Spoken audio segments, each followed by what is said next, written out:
Hi friends, అందరికీ నమస్కారం. ఈరోజుటి కదా గజకర్ణ గోకర్ణ.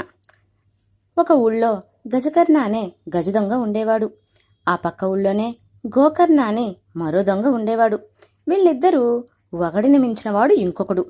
ఒక రోజున వీళ్ళిద్దరూ ఒక చోట కలుసుకున్నారు.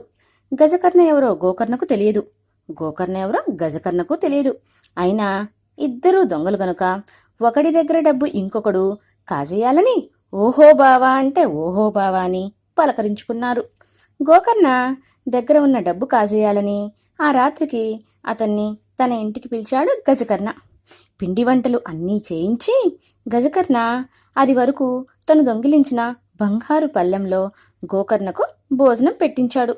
భోజనం చేస్తుండగా గోకర్ణకు ఆ బంగారపు పళ్ళెం ఎలాగైనా కాజేయాలని ఆశ పుట్టింది.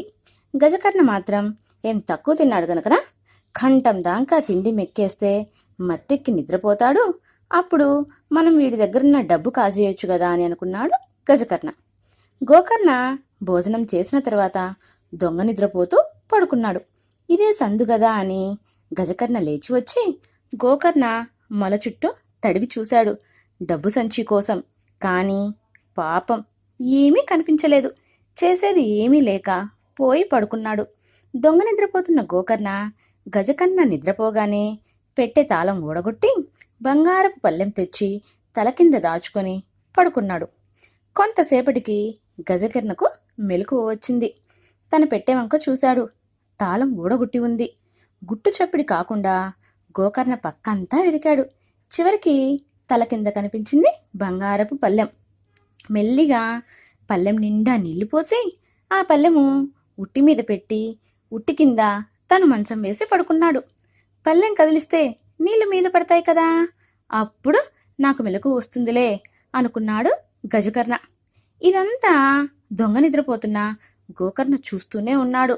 గజకర్ణని నిద్రపోనిచ్చి మెల్లిగా కచ్చికలు తెచ్చి ఉట్టి మీద ఉన్నటువంటి పళ్ళెంలో వేయటం మొదలుపెట్టాడు.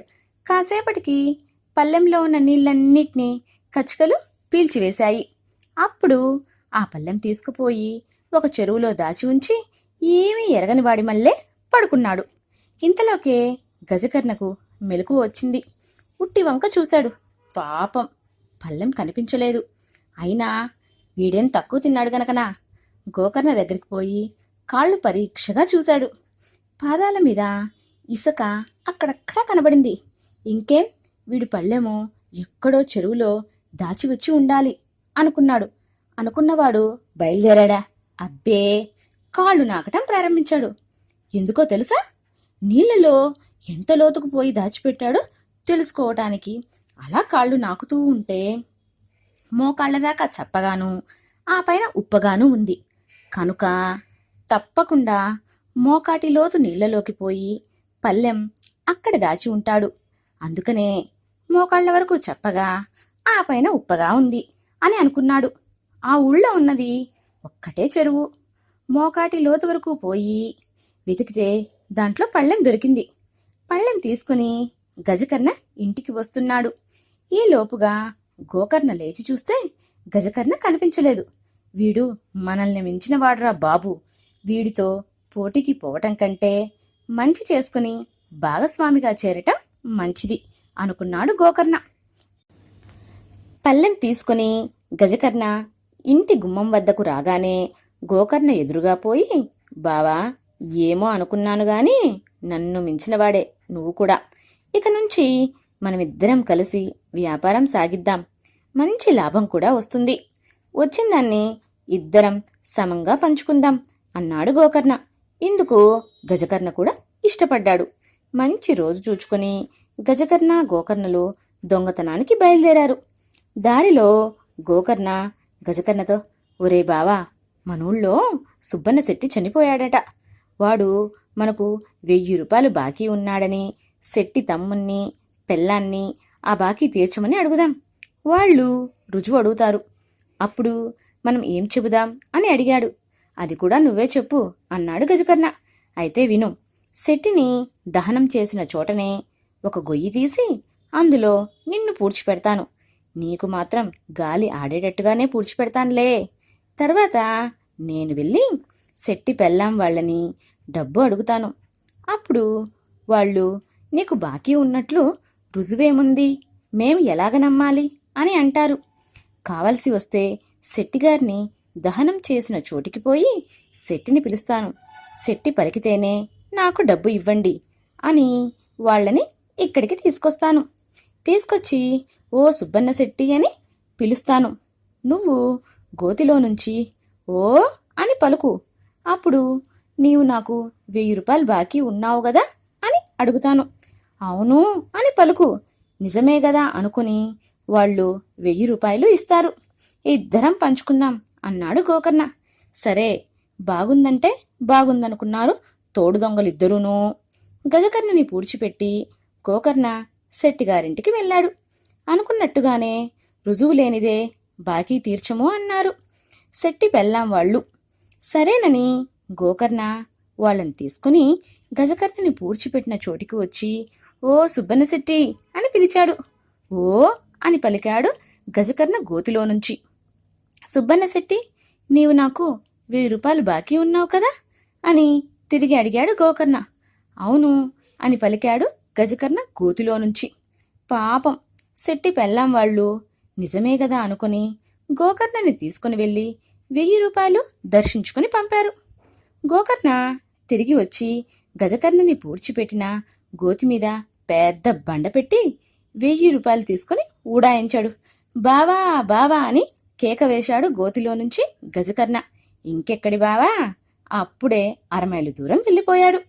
ఎలాగో తిప్పలు పడి గజకర్ణ ఇంకో కన్నం చేసుకుని కొంతసేపటికి గోతిలో నుంచి బయటపడ్డాడు. గోకర్ణ చేసిన మోసానికి బదులు తీర్చుకోవాలని నిశ్చయించుకున్నాడు. శ్మశానం నుంచి ఊరి బయటికి పోయే త్రోవ ఒక్కటే ఉన్నది. ఆ త్రోవనే బయలుదేరాడు. గజకర్ణ గోకర్ణని వెతుక్కుంటూ 1000 రూపాయలు ఒక్కడే ఎలా మోస్తాడు? అందుకని గోకర్ణ ఒక ఎద్దుని కొని దానిమీద రూపాయల మూట వేసుకుని పోతూ ఉన్నాడు. అంత దూరాన పోతూ ఉన్న గోకర్ణని గజకర్ణ దూరం నుంచి చూశాడు. పొలాలలో గుండా నక్కి నక్కిపోయి ఎలాగైతేనే గోకర్ణ కంటే ముందుగా చేరుకున్నాడు. గజకర్ణ దగ్గర ఎక్కడో కాజేసిన ఒక చక్కటి చెప్పుల జత కొత్తది ఉన్నది. వాటిలో ఒక చెప్పుని గోకర్ణ వచ్చే దారిలో పడేసి మళ్ళీ పొలాల్లో దాక్కుని చూస్తున్నాడు. కొంతసేపటికి గోకర్ణ వస్తూ ఆ చెప్పు చూశాడు. ఈ ఒంటి చెప్పు తీసుకెళ్ళి నేనేం చేసుకుంటాలే అనుకుని చెప్పు తీసుకోకుండా వెళ్ళిపోతున్నాడు. పొలాల్లోంచి గజకర్ణ ఈ మాటలు విన్నాడు. మళ్ళీ అలాగే నక్కుతూ పోయి గోకర్ణ కంటే ముందుగా చేరి రెండో చెప్పు కూడా గోకర్ణ వచ్చే దారిలో పడేసి దాక్కొని చూస్తున్నాడు. కొంతసేపటికి గోకర్ణ వస్తూ ఈ చెప్పు చూచి, అరే, ఒంటి చెప్పు అనుకున్నానే, రెండోది కూడా దొరికింది, పోయి మొదటిది కూడా తెచ్చుకుంటాను అనుకుని ఎద్దుని ఒక చెట్టుకు కట్టేసి మొదటి చెప్పు తెచ్చుకోవటానికి వెనక్కి వెళ్ళాడు. గోకర్ణ అటు పోగానే గజకర్ణ మెల్లిగా పొలాల్లోంచి వచ్చి చెట్టుకు కట్టిన ఎద్దుని రూపాయల మూటతో గబగబా తోలుకు వెళ్ళిపోయాడు. కొంత దూరం పోయిన తర్వాత ఎద్దుని వదిలిపెట్టి రూపాయల మూటతో ఒక గడ్డి వామిలో దాక్కుని కూర్చున్నాడు. గోకర్ణ తిరిగి వచ్చి చూచుకుంటే పాపం ఎద్దు లేదు, రూపాయల మూట లేదు. తప్పకుండా ఇది మనవాడి పనే అయి ఉంటుంది అనుకుని ఆ దోవనే దిక్కులు చూసుకుంటూ వస్తున్నాడు. దోవలో గడ్డివామి కనిపించింది. గడ్డివామి తప్ప దాక్కోవటానికి ఇక్కడ ఇంకా ఏమీ లేవు. తప్పకుండా ఇందులోనే ఉండాలి అనుకుంటే గడ్డివామిలోంచి ఒక్కొక్క పొరక లాగటం మొదలుపెట్టాడు. చిక్కిపోయాండ్రా బాబు అంటూ వామిలో నుంచి గజకర్ణ బయటపడ్డాడు. మనిద్దరి మధ్య పేచీలు దేనికి? ఈ రూపాయలు ఇద్దరం సమంగా పంచుకుందాం అన్నాడు గోకర్ణ. సరేనంటే సరేననుకొని అలాగే పంచుకొని మళ్ళీ మామూలుగా ఇళ్లకు చేరుకున్నారు తోడు దొంగలిద్దరు. ఇదండి ఇవాల్టి కథ. నా కథ మీకు నచ్చినట్లయితే లైక్ చేయండి, షేర్ చేయండి, మరియు నా ఛానల్ని సబ్స్క్రైబ్ చేయండి. పక్కనే ఉన్న బెల్ ఐకాన్ క్లిక్ చేయడం మర్చిపోవద్దు. Thank you for